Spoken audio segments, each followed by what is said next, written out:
नमस्कार दोस्तों, मैं दीपक राणा आप सभी का हार्दिक स्वागत करता हूं आपके अपनी यूट्यूब चैनल अपग्रेड एकेडमी पर। जैसे कि प्यारे दोस्तों, आप सभी को पता होगा भी इंग्लिश ग्रामर में हम पढ़ रहे थे अपने पार्ट ऑफ स्पीच, जिसमें हमारा पहला टॉपिक चला हुआ है नाउन। नाउन में दोस्तों मैंने इससे पहले आपकी 20 to 21 वीडियोज़ ऑलरेडी बना दिए भी। वो वीडियोज़ हो सकता है आपको छोटी लगे, बट क्या है, आपको हर एक वीडियो के कॉन्सेप्ट समझने हैं, क्योंकि यदि आप कॉन्सेप्ट को समझोगे तभी आप क्या है नाउन में जो एरर आएंगे उनकी पहचान अच्छी तरीके से कर पाओगे। क्योंकि मैंने जो भी प्रीवियस वीडियो बताई है उसमें मैंने आपसे बोला है कि भाई बुक्स में आपको बहुत सी चीज़ें नहीं दी गई अभी, ठीक है ना। वो मतलब किसी बुक में दी गई है, किसी में नहीं दी गई है, तो इस टाइप से दिया गया है। और कुछ चीज़ों को हम रटते हैं, लेकिन मैंने उसमें आपको बताया है कि भाई रटने से भी आपका काम नहीं चलेगा, क्योंकि कई जगह कंडीशन ऐसी आ जाती है कि जहाँ वो रूल आपका अप्लाई नहीं होता, ठीक है ना। तो इसलिए आपको हर एक वीडियो के कॉन्सेप्ट को अच्छे से समझना है, ये मत समझना कभी वीडियो छोटी है भी, ठीक है ना। तो आपको साथ के साथ उनको कवर करते चलना है। तो चलिए दोस्तों, स्टार्ट करते हैं अपना नाउन। और नाउन में हमने लास्ट में डिस्कस किया था पेयर नाउन के बारे में, और मैंने आपको समझाया था कि भाई जितने भी पेयर नाउन है अपने आप में क्या होते हैं, प्लूरल होते हैं, और इनके साथ जो वर्ब लगती है वो भी क्या लगेगी, प्लूरल लगेगी। तो इसी तरीके से मैं आपको पेयर नाउन में कुछ और लिस्ट बता रहा हूँ, ठीक है ना। आपको क्या कर लेना है, इन लिस्ट को नोट कर लेना है। और इसके बाद मैं आपको पेयर नाउन से रिलेटेड एक कॉन्सेप्ट और बताने वाला हूँ, उससे पहले आप ये लिस्ट तैयार कर लेना भी। तो जो ये कॉन्सेप्ट चला हुआ था हमारे पास, हम लिख सकते हैं, ये था आपके पास पेयर नाउन से रिलेटेड कॉन्सेप्ट।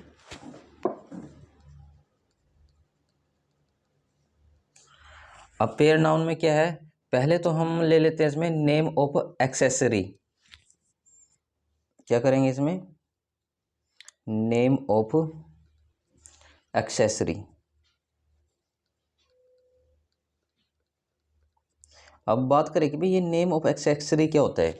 मतलब एक्सेसरी का मीनिंग वैसे सहायक होता है, मतलब जो आपकी किसी ना किसी चीज़ में सहायता करे। तो इसमें आपके क्या क्या चीज़ें आ जाती हैं इसमें वो नोट कीजिए, जिसे आपको अच्छी तरीके से लर्न करना है और उसको रिवाइज करते रहना है। पहले नंबर पे तो आएगा इसमें अर्निंग्स। देखिए मैं क्या बोल रहा हूँ, अर्निंग्स बोल रहा हूँ। देन सेकंड नंबर पे आप इसमें याद रखोगे शूज़। होंगे तो ऐसे इनडायरेक्टली ये पेयर नाउन ही, लेकिन क्या है, आपको ये समझना है कि भाई जैसे ये आ गया था अर्निंग्स, इसका आप पता नहीं कर पाओगे भाई ये कैसा नाउन है, इसके साथ हम वर्ब कौन सी फिल करें, ठीक है ना। तो इसलिए ये लिस्ट आपको अच्छी तरीके से लर्न करनी है। देन इसके बाद सॉक्स ले लो आपका, देन चप्पल्स ले लो यहाँ पे, और स्लीपर्स लिख सकते हो आप इसमें, और आप इसमें हाई हील्स लिख सकते हो। तो देखो ये थी कुछ लिस्ट नेम ऑफ हमारे एक्सेसरी की। और एक्सेसरी में मैं दोबारा रिवाइज कर रहा हूँ, क्या क्या याद रखोगे आप, अर्निंग्स को, शूज को, सॉक्स को, चप्पल्स को, स्लीपर्स को, हाई हील्स को। देन सेकंड लिस्ट में आपको क्या याद रखना है, नेम ऑफ टूल्स और इंस्ट्रूमेंट को। क्या बोला मैंने, नेम ऑफ टूल्स और इंस्ट्रूमेंट, इंस्ट्रूमेंट। अब नेम ऑफ टूल्स और इंस्ट्रूमेंट में आप क्या याद रखोगे, जैसे कि आप नाम से ही पता कर सकते हो कि भाई यहाँ कुछ ना कुछ इंस्ट्रूमेंट यानी टूल से रिलेटेड हमारे नाउन आएंगे। वो कैसे, मतलब किस टाइप से, जैसे कि मेरा हो गया यहाँ पे सीजर्स हो गया। वैसे तो मैंने आपको प्रीवियस वीडियो में बताया था इसके बारे में, ठीक है ना, दोबारा फिर आ गया आपका ये। देखो scissor as a tool use करते हैं हम, एज अ इंस्ट्रूमेंट यूज करते हैं। देन सन ग्लासेज हो गया आपका, टोंक्स हो गया अभी, और बाइनोकुलर्स यानी जिसे आप दूरबीन भी बोलते हो, कूलर्स, इस टाइप से। ये नेम ऑफ टूल्स और इंस्ट्रूमेंट में ये लिस्ट याद रखनी है आपको। देन थर्ड नंबर पे इसमें आप क्या याद रख सकते हो, ड्रेस आइटम्स को भी। इसको, ड्रेस आइटम्स को आपको इसमें याद रखना है। यानी कि ड्रेस आइटम्स में क्या आते हैं हमारे पास, जैसे जीन्स आ गया आपका, पैंट्स आ गया, ट्राउजर्स आ गया, पजामाज आ गया। अभी याद रखना मैं इनके पीछे एस लगा रहा हूँ, इसका रीज़न मैंने आपको प्रीवियस वीडियो में बताया हुआ है भी, इनके पीछे एस क्यों लगता है, ठीक है ना। थोड़ा सा मैं इसमें फिर से बता देता हूँ, क्योंकि ये हमेशा पेयर में होती है। जैसे मैंने सीजर्स किया था, सीजर में कितनी लैग्स होती है, आप बोलोगे 2। आप ऐसा तो नहीं कर सकते कि भाई इसकी 1 लैग कर दोगे, और उस 1 लैग का तो कोई फ़ायदा नहीं होगा। इसलिए ये अपने आप में जिस फॉर्म में उसमें ही रहेंगी, और इनका एस भी आप हटा नहीं सकते। इसका हैश हटाने का मतलब ये हो जाएगा कि उसमें 1 थिंग रह जाएगी भी, और जो 1 रह जाएगा वो यूजलेस हो जाएगा, ठीक है ना, उसका कोई भी प्रयोग नहीं होगा। इसलिए क्या है, आपको जिस फॉर्म में ये लिखी है मैंने उसी फॉर्म में याद करना है। अच्छा, पजामाज हो गया। अभी नेक्स्ट इसमें आप लिख सकते हो लवर्स, लिख सकते हो भाई। देन इसके बाद लेगिंग्स लिख सकते हो, इसमें आप जैगिंग्स लिख सकते हो। और ड्रेस आइटम्स में और क्या लिख सकते हो आप, प्लाजोज लिख सकते हो भी। इस टाइप से ये आते हैं हमारे पास, किसमें, ड्रेस आइटम्स के अंदर आती है। तो ये तो मैंने आपको लिखवा दी भाई पेयर नाउन से रिलेटेड कुछ लिस्ट। नेम ऑफ एक्सेसरी की लिखवा दी मैंने, नेम ऑफ टूल्स या इंस्ट्रूमेंट की लिखवा दी, ड्रेस आइटम्स की लिखवा दी, ठीक है ना। इसको रिवाइज कर लेना, ज़्यादा मुश्किल नहीं पड़ेगा, क्योंकि मैंने इसको अलग अलग कैटेगरी में डिवाइड किया है, जिससे कि आपको कन्फ्यूजन ना रहेगी। अब ये तो चलो मैंने आपको लिखवा दिया कि भाई ये आपके पेयर नाउन हो गया, वर्ब आपकी प्लूरल लगेगी।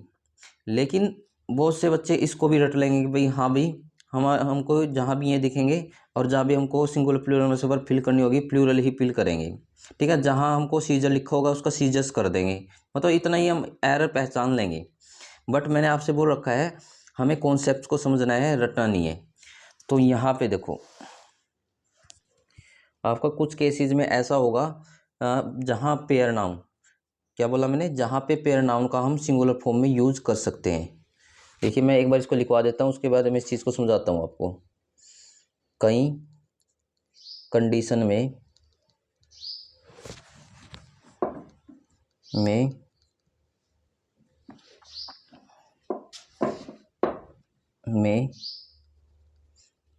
पेयर नाउन का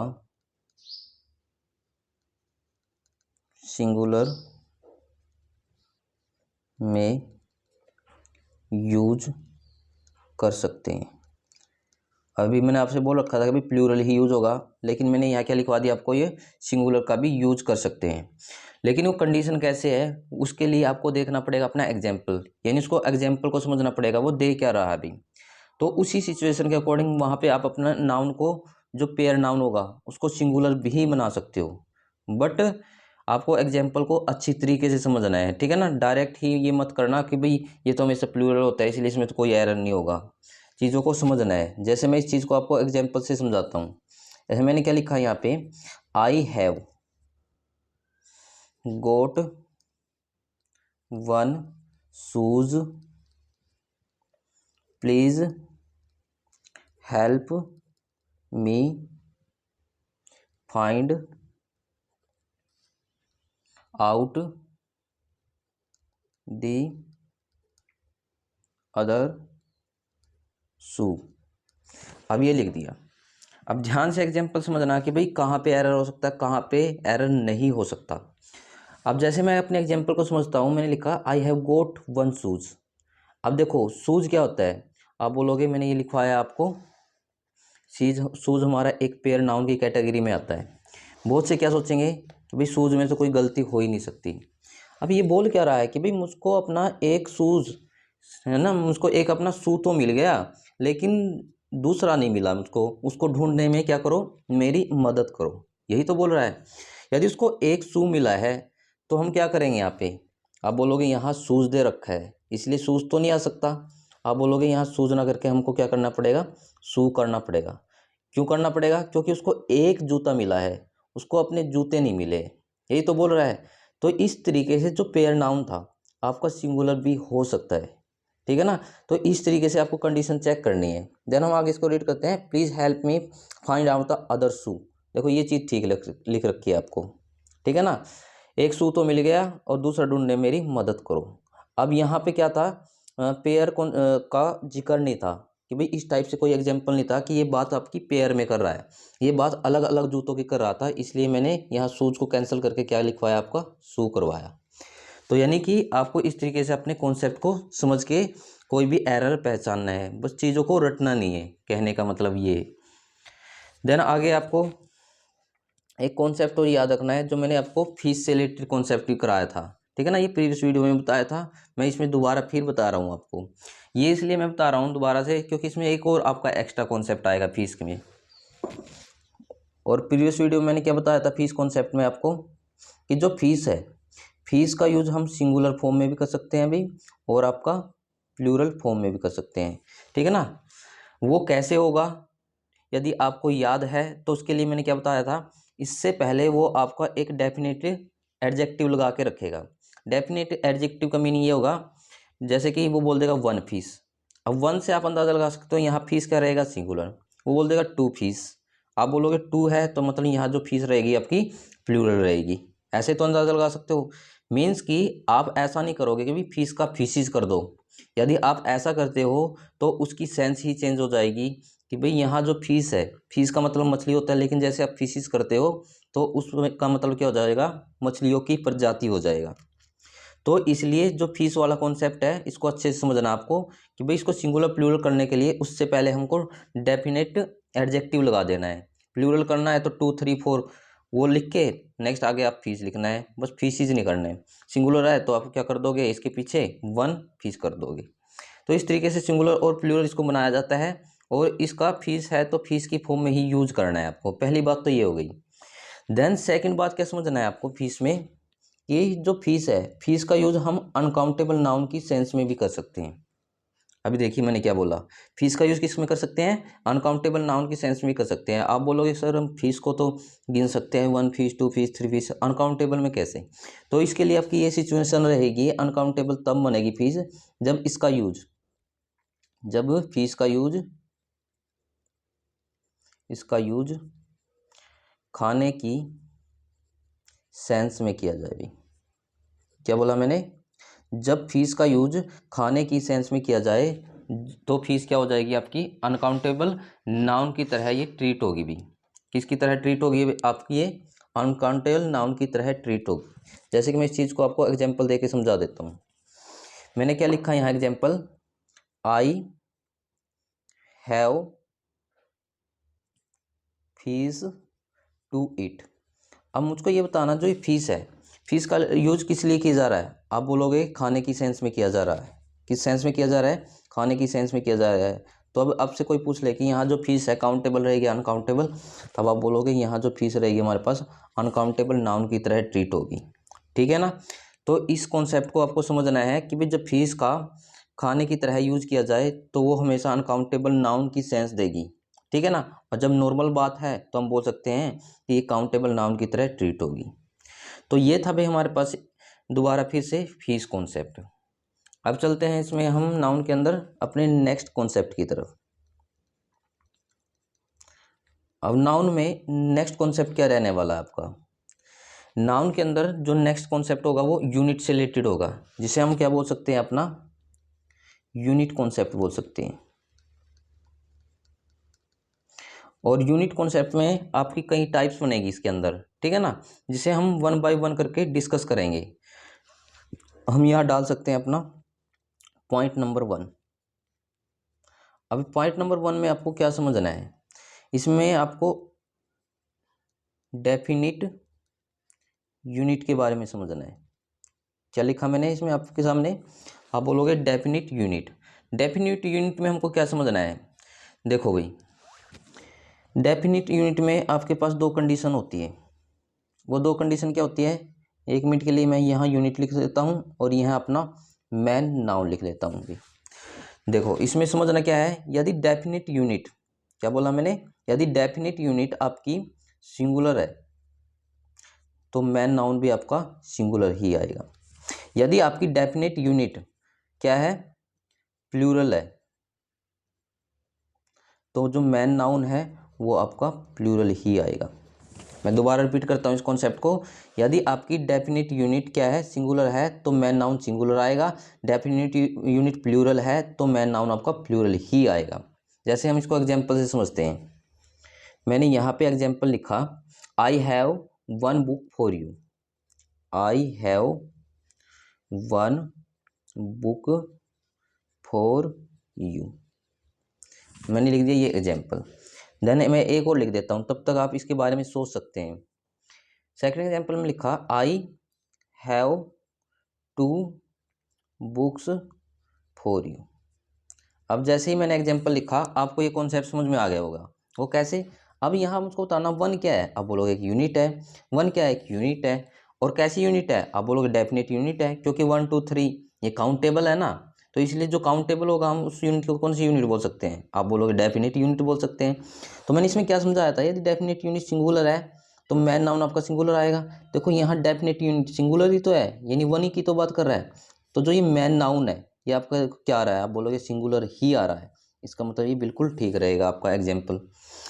देन मैंने सेकंड एग्जाम्पल क्या लिखा, यहाँ डेफिनेट यूनिट 2 है, मोर देन क्या है? 1 है, तो इसका मतलब ये प्लूरल है। तो जो आपका मैन नाउन बनेगा वो क्या दे रखा है? प्लूरल ही दे रखा है ना। तो मैंने यही चीज़ यहाँ लिखवा रखी है, यदि यूनिट आपकी प्लूरल है तो मैन नाउन भी आपका प्लूरल ही आ जाएगा। तो इस तरीके से आपको क्या करना है, अपने कॉन्सेप्ट को समझ के जो भी एरर होगा उसकी पहचान कर लेनी है। तो यूनिट कॉन्सेप्ट में पॉइंट नंबर फर्स्ट में हमने पढ़ा भाई डेफिनेट यूनिट। अब चलते हैं भाई इसमें सेकंड पॉइंट की तरफ यूनिट कॉन्सेप्ट में।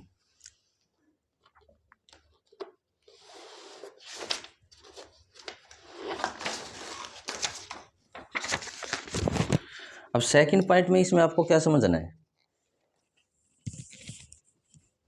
यहाँ डाल देंगे अपना पॉइंट नंबर 2।